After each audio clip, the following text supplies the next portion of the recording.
women participation in governance, especially with regards to appointments into government positions, is again becoming a contentious issue, especially with the low numbers of women in elected positions in the last general elections.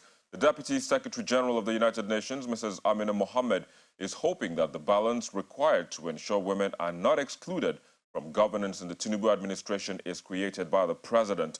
She made her views known exclusively to Channels Television in Abuja. I know that he is certainly someone who believes that women should be in decision-making.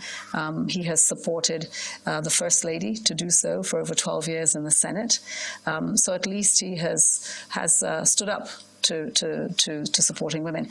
He needs to carry that now as a father and a mother of the nation. He has to do that. What's the best way to do that? It's his cabinet. Now, of course, there are many political considerations, but that's not to say that you don't have women of substance who can take those jobs. We just saw so in the last cabinet.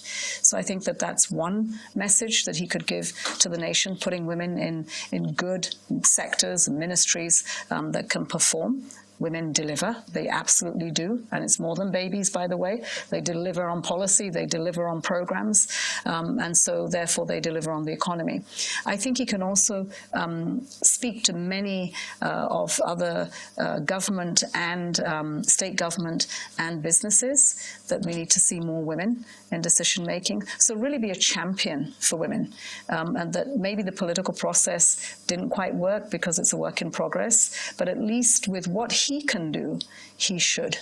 This is what we did in the United Nations. The Secretary General made a commitment to gender equality and parity. So with the positions he could himself put in place, he did 50-50. So we have 50% in our management, we have 50% in our resident coordinators around the world in over 130 countries. So with what he can do himself, please put women up front and center.